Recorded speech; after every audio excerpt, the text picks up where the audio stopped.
This is Leadership Excellence with Tom and George, and we're talking about creating a vision. Where do you want to be in 5 or 10 years as a business? Good one. The Japanese think 50 to 100 years out. That's what I'm told. Yes, they do. It's kind of crazy. That means the business has to survive. And if the business is going to survive, the vision has to be narrow enough and wide enough, which is like an interesting balance, right? Any experience, Tom, with creating a vision in a company? You could do the individual. What about you, Tom? What's your vision 5 to 10 years out? Well, mine is to create a better environment for people, Nice. leaders and people. Yeah. Yeah.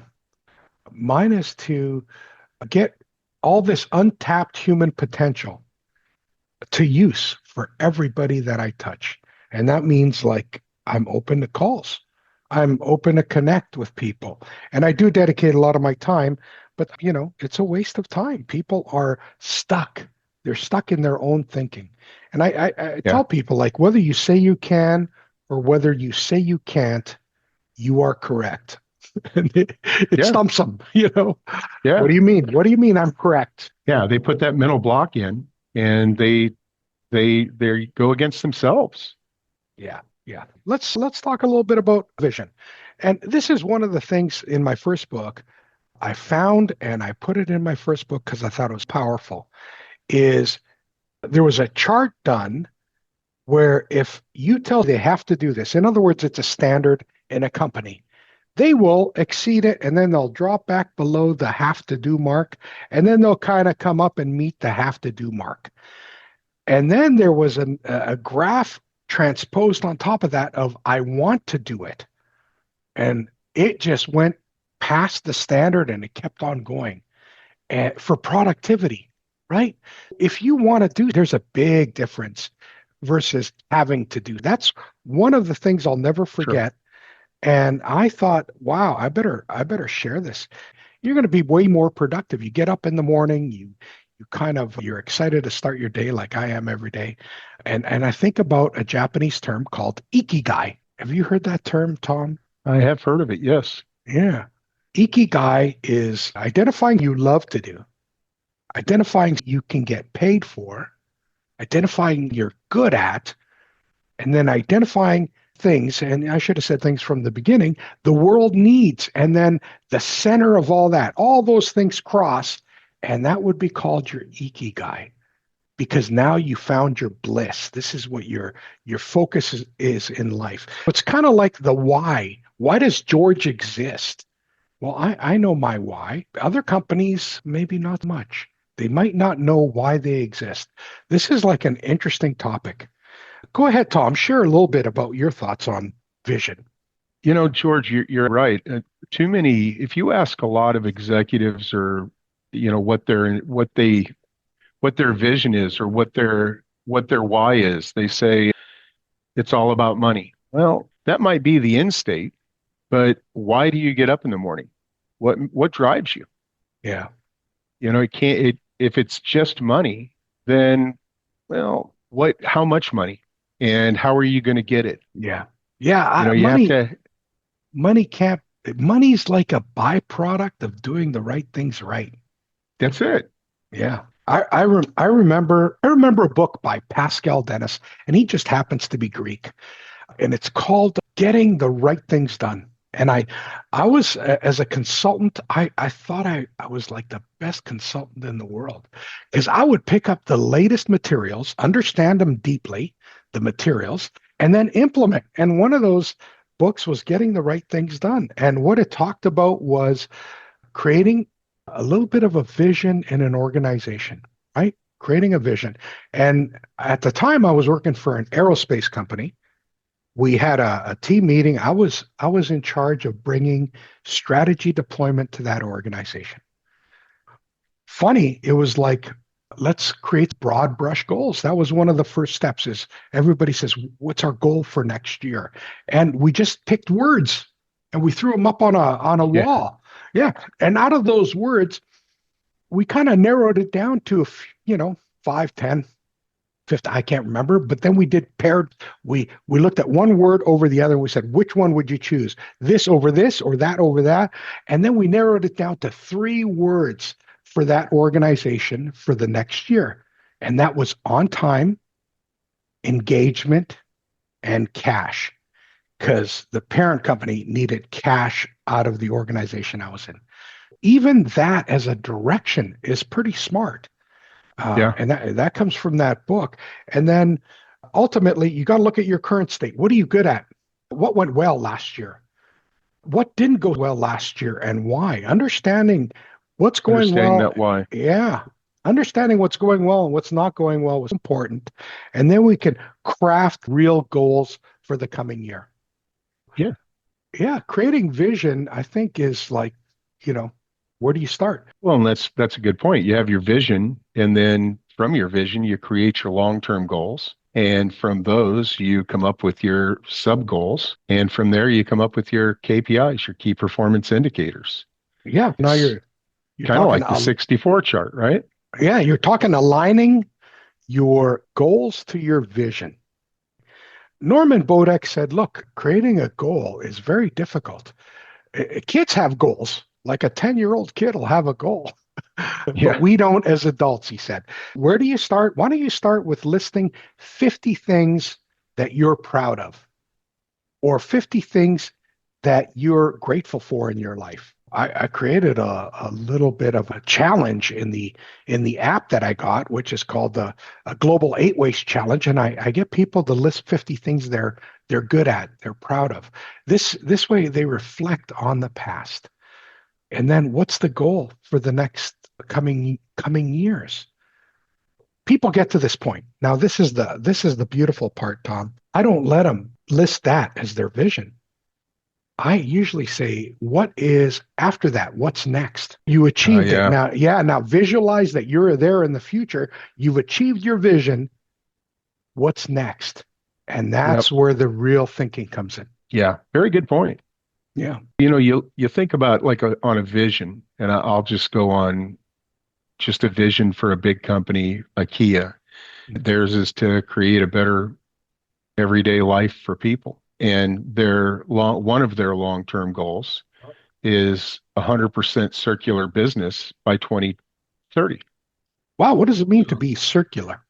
it's designing products and having products and suppliers that are reusing and remanufacturing, recycling, doing that type of stuff indefinitely. Their goal is to be as energy efficient as possible by 2030. Now then they have their sub goals, right? One of their sub goals might be redesign all of their products to use renewable, recyclable materials or by 2028, Right. Right. It's right? like a zero carbon footprint Yeah. strategy. Yeah. Yeah, and that's just one of their long-term goals to go with their vision, right? Theirs is to their vision to create a better everyday life for people. Nice. I can get behind that. Yeah. It's kind of funny because if employees can get behind your vision, you got it made. Yeah, and I Uh, mean it has to be memorable, right? Your vision yeah. has to be memorable. It has to be achievable. It has to Mhm. be simple. You walk into places and you see their vision, they have their vision up there on the wall and it's long that heck, I'd need to take a picture of it and try to every time it would ask me, I'd have to, look at it and say, yeah, this is their vision. Yeah, yeah. It's funny. You're reminding me about simple visions. And, nobody will know Norman Bodek, but because he's in our world of lean and lean leadership, he and I went to Japan and he took me through a company who just won the Deming Prize. Yeah, the gold medal, and the Deming Prize is way harder to get than the Shingo Prize. This is like two gurus on different sides of the world.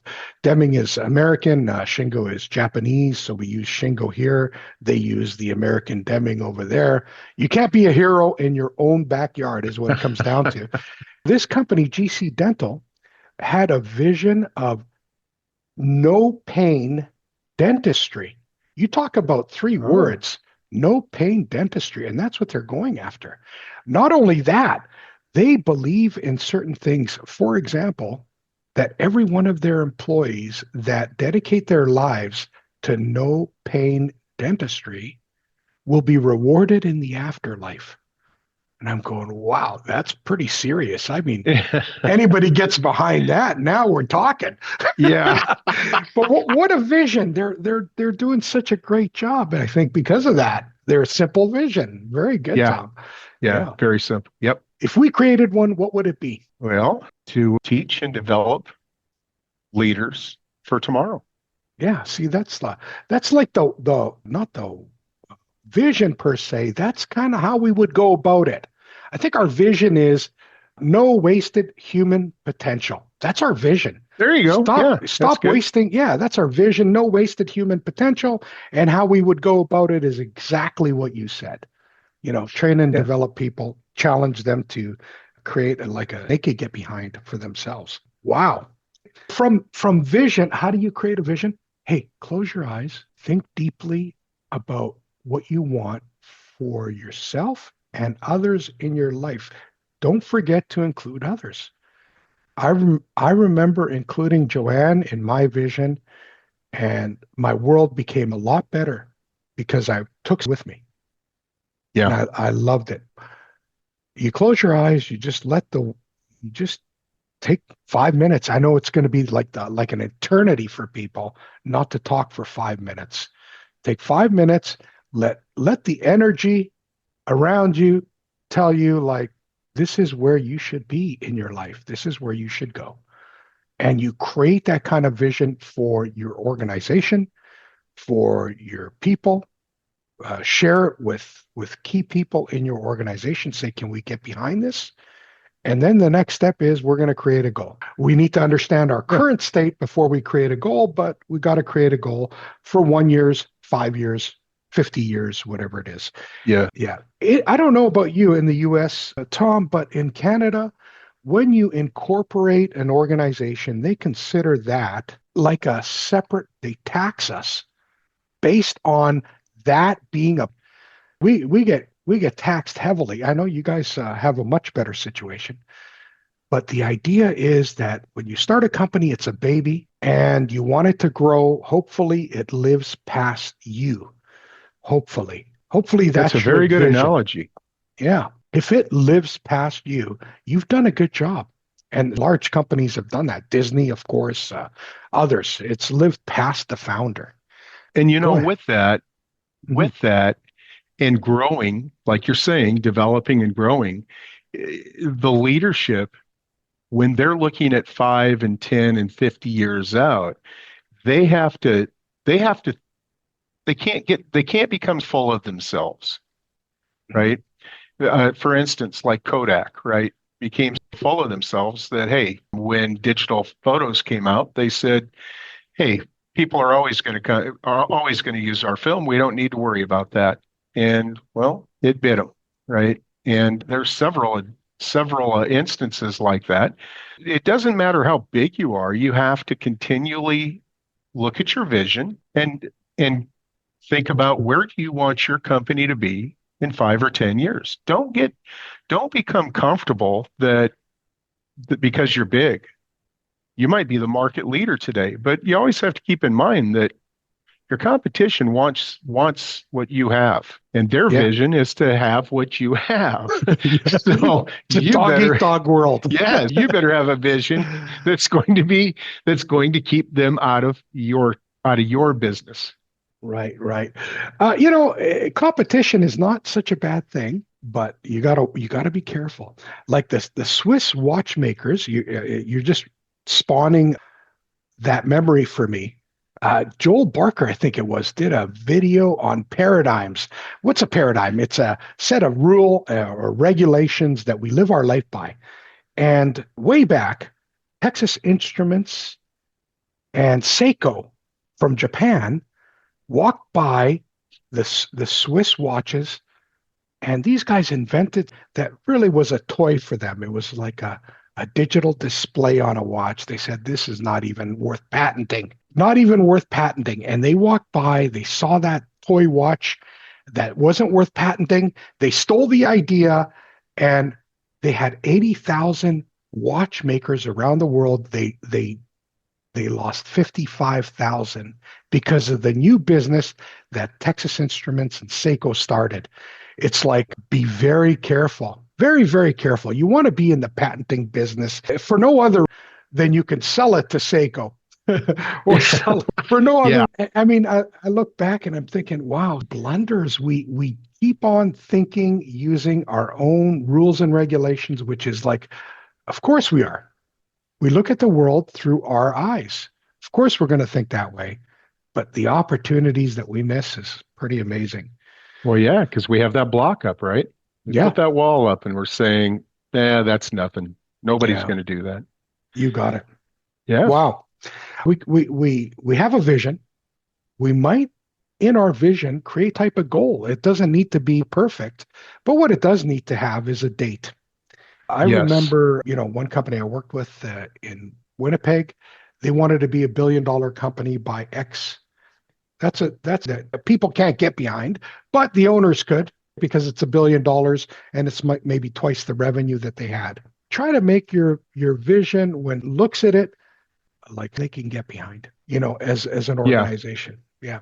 But when you get that goal, if you want help, Tom and I have decided to give you a little help. We'll create what's called Open Window 64 chart, which is what Shohei Ohtani of the Dodgers created for himself when he was 15 years old.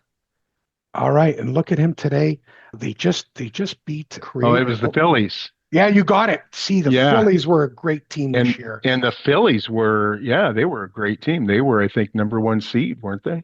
Yeah, they were. They had a bye. And Yeah. then I thought they would beat the Dodgers, quite honestly, because every Yeah. time they met through the regulars, they kind of beat them. Look, Shohei Ohtani did this. We'll help you do it. All it is you put a goal in the middle, and then you surround your goal by focus areas, eight focus areas. From there, out of those 8 areas, you expand those out and you say, for marketing, what are my goals under marketing? Great. Now you got 8 goals because that's what it would be around marketing. 8 goals around marketing, which is one of the 8 areas. 8 times 8 is 64. You get an open window 64 chart, and we'll help you create what's called deliverables for your organization. And then you can spread that out and delegate to the vice presidents or anybody lower down in the organization. And you could say, which ones do you want? And this is a great way to do what we said from the beginning, right? You don't want to say, here's the standard. What you want is who wants to do it and get them to want to make it happen. And that's a great start. We'll help you create your first 64 chart. That's our promise to you. Connect with us under theharada.com, which is the method that has the open window 64 chart, which Shohei Ohtani used when he was 15 years old. He's, I think, 30 now. 15 years ago, the guy had a vision. That's all we're going to do on vision. Next week, we're going to talk about aligning goals to this vision that you create. Stay open. In Yeah. Japan, they've got a saying, keep your cup right side up. Keep your cup right side up, always willing to learn. I All like right. that. Yeah. Next week, Tom and I will be talking about aligning goals to meet your main goal. Take care, Great. guys. See you next week. And thank you.